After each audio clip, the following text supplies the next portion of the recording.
بے ہے سکون دل وحشی کا مقام کہاں نہیں ہے، کہیں بھی نہیں، کیونکہ وہ کہہ رہے ہیں کنج زندہ میں بھی نہیں، وسعت صحرا میں بھی نہیں، اس کا مطلب ہے کہیں بھی نہیں، کنج زندہ میں بھی نہیں، وسعت صحرا میں بھی نہیں، یعنی زمین میں کہیں بھی نہیں ہے، کہیں نہیں، یہ جواب ہے اس کا نمبر 4۔ اس کے بعد ہے جناب، شاعر کو محبوب کی یاد کب سے نہیں آئی؟ ایک مدت سے تیری یاد بھی آئی نہ ہمیں، اور ہم بھول گئے تجھے ایسا بھی نہیں مدت سے۔ مقطع میں کسے برا نہ کہنے کا ذکر کیا گیا ہے؟ محبوب کے دوست کو۔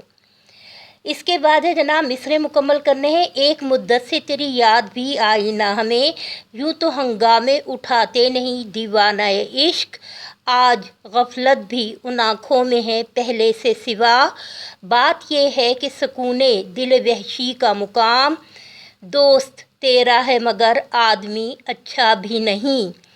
غزل کے پہلے اور دوسرے شعر کی تشریح کریں۔ غزل کے پہلا اور دوسرا شعر کے ساتھ ساتھ ہم نے مکمل تشریح کروائی ہے آپ کو، پورے یہ غزل کی تشریح کرنی ہے، ٹھیک، اور لکھ کر اس کی مشق بھی کرنی ہے آپ کو جو غزل کی تشریح کروائی گئی ہے۔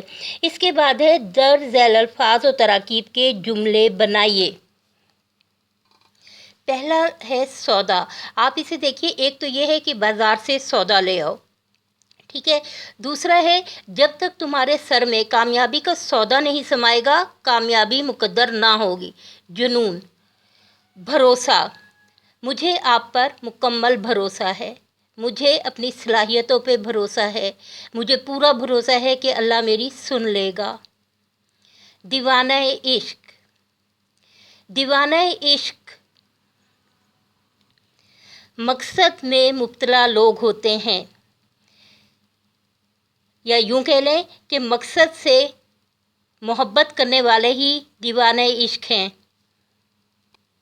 دیوانہ عشق ہی سرفرازی ہے، ترک محبت کا گلہ کیا۔ جام شکیبہ، شکیبہ صبر کو کہتے ہیں، جام شکیبہ پی لیا تو پھر زندگی کے درد ختم ہو گئے۔ غفلت اور لاپرواہی تباہی اور بربادی ہے۔ سرگرمیاں ہیں جناب، فراق کی اس غزل کو زبانی یاد کریں اور کاپی میں خوش خط لکھیں۔ ہر طالب علم کسی غزل سے اپنی پسند کے 2 شعر سنائے، طلبہ کے درمیان جماعت کے کمرے میں بیت بازی کا مقابلہ کرایا جائے۔ اچھا، یہ ایکٹیویٹیز اچھی ہیں اور شعر اور شاعری کوئی بری چیز نہیں۔ آپ یہاں پہ بھی پڑھیں مختلف شعراء کے بارے میں کہ کامیاب ترین افراد تھے دنیا کے، زندگی کے، اپنے اپنے اداروں کے کامیاب ترین افراد، تو باذوق لوگوں کی، نفیس لوگوں کی شاعری پسند ہوتی ہے۔ میں نے ڈاکٹر قدیر کے حوالے سے بھی بتایا آپ کو کہ ان کا رجحان شعر و شاعری کی طرف اتنا زیادہ ہے، پاکستان کا ایٹم بم بھی انہوں نے بنایا ہے، مسلم امت مسلمہ کا پہلا ایٹم بم، لیکن شعر و شاعری کی طرف ایک طبعی ان کی فطرت ہے، ان کا رجحان ہے، ان کا ذوق ہے، اور جو کہ طبیعت کو اور نفیس کر دیتا ہے۔ تو اس میں کوئی برائی نہیں، اگر آپ کو اپنے اظہار بیان خوبصورتی سے آ جائے تو بات سمجھنا اور سمجھانا کامیابی ہو جاتی ہے۔ اس کے بعد ہے طلبہ کے سامنے مردف جس میں ردیف آئے اور غیر مردف جس میں ردیف نہ آئے، جو کہ قافیے پہ ختم ہو جائے، غزل کی وضاحت کریں۔ مردف، ردیف اور غیر مردف جس پہ جو قافیے پہ مکمل ہو جاتی ہے۔ آپ کی کتاب کے پیج نمبر 155 155 پہ بھی یہ دہرایا جا چکا ہے۔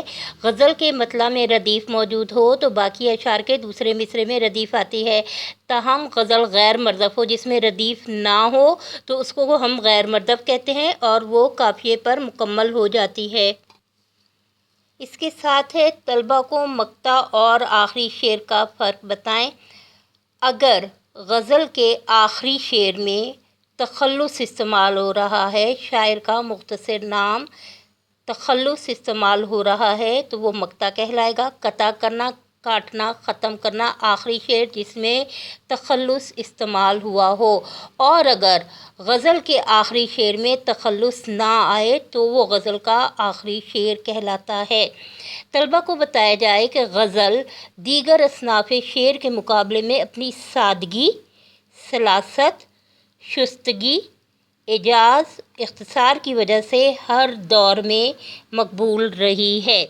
غزل کی تعریف آپ کی اپنی اسی کتاب کا صفحہ نمبر 5 اور 6 کھولیے، آپ کو اس کے نوٹس بھی دیے گئے ہیں، کتاب میں بھی موجود ہے۔ ایک دفعہ دوبارہ دکھا دیتی ہوں، غزل کو ایک دفعہ دوبارہ دیکھ لیں۔ غزل دیگر اصناف شعر کے مقابلے میں اپنی سادگی، سلاست، روانی، شستگی، شائستگی، اعجاز، اختصار، دریا کو کوزے میں بند کرنے کے مطابق گہرے معنی دینے کی وجہ سے ہر دور میں، ہر زمانے میں مقبول رہی ہے۔ اپنی کتاب کا پیج نمبر 5-6 دیکھیے۔ نظم صفحہ نمبر 5 ہے آپ کی کتاب کا۔ نظم کے لغوی معنی تنظیم اور ترتیب کے ہیں۔ عام مفہوم کے مطابق تو ہر کلام منظوم نظم ہے، لیکن اصطلاح سخن میں نظم ایسی مسلسل اور مربوط صنف ہے جس کا ایک مرکزی خیال ہوتا ہے۔ شاعر اسی مرکزی خیال کو ذہن میں رکھ کر داخلی اور خارجی تاثرات قلم بند کرتا ہے۔ نظم کے لیے حیت اور موضوع کی کوئی پابندی نہیں، پوری نظم ایک بحر میں ہوتی ہے اور اس میں قوافی کا ایک معین نظام ہوتا ہے۔ اردو شاعری کو محمد حسین آزاد، مولانا حالی، علامہ محمد اقبال، جوش ملی آبادی، حفیظ جلندری، ظفر علی خان، احسان دانش اور فیض احمد فیض نے نظم کی دولت سے مالا مال کیا ہے۔ اس کے ساتھ آتی ہے غزل کی تعریف۔ غزل عربی لفظ ہے، لیکن اس صنف سخن کو ایرانیوں نے رائج کیا۔ غزل کے لغوی معنی عورتوں سے یا عورتوں کے بارے میں باتیں کرنا کے ہیں۔ ہرن جب خوفزدہ ہو کر دردناک چیخ مارتا ہے تو اسے بھی غزل کہتے ہیں۔ اگرچہ غزل بھی نظم ہی ہوتی ہے، لیکن اصطلاح میں غزل شاعری کی وہ قدیم قسم ہے جس میں حسن و عشق کی مختلف کیفیات کا ذکر درد و سوز سے کیا جاتا ہے۔ یہ شاعر کی داخلی اندرونی کیفیات کی آئینہ دار ہوتی ہے۔ اب غزل کے موضوعات میں اتنی وسعت آ چکی ہے، یعنی اب ان موضوعات کو حسن اور عشق کے علاوہ اور بھی موضوعات پر غزل لکھی جا رہی ہے کہ مضامین کے اعتبار سے یہ انسانی زندگی کے جملہ پہلوؤں، تمام پہلوؤں کا احاطہ کرتی ہے، انسانی زندگی کے تمام پہلوؤں کا احاطہ کرتی ہے۔ غزل کا ہر شعر ایک اکائی ہوتا ہے اور پوری غزل ایک بحر میں ہوتی ہے۔ اس کے مطلع کے دونوں مصرے ہم ردیف ہم قافیہ، جبکہ دیگر اشعار کا ہر دوسرا مصرع ہم قافیہ و ہم ردیف ہوتا ہے۔ میر تقی میر، اسد اللہ خان غالب، داغ دہلوی اور فیض احمد فیض کے علاوہ بھی بہت سے نمایاں غزل گو شعراء ہیں۔ صفحہ نمبر 6 دیکھیے۔ نظم اور غزل میں فرق۔ غزل بنیادی طور پر تو نظم ہی ہے، البتہ معروف معنوں میں نظم کے اشعار مرکزی خیال کے مطابق ایک ترتیب میں ہوتے ہیں، جبکہ غزل کا ہر شعر الگ اکائی ہوتا ہے۔ غزل کے ہر شعر کا الگ مفہوم ہو سکتا ہے۔ جو سوز و گداز غزل کا لازمہ ہے وہ نظم کا نہیں ہے، اور جو شکوہ لفظی نظم میں ممکن ہے وہ غزل میں نہیں ہے۔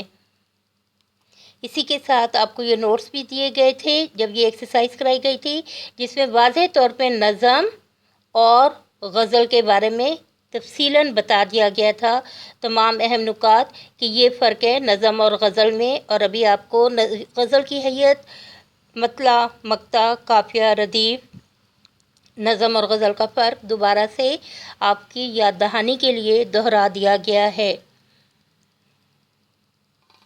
فراق گورکھپوری کے غزل کے یا ان کے اسلوب کے فنی اور جو ان کے جو محاسن ہیں، اور اس کے ساتھ ساتھ ان کی جو فنی اور معنوی خوبیاں ہیں، اس کے حوالے سے یہاں پہ دیکھ لیتے ہیں۔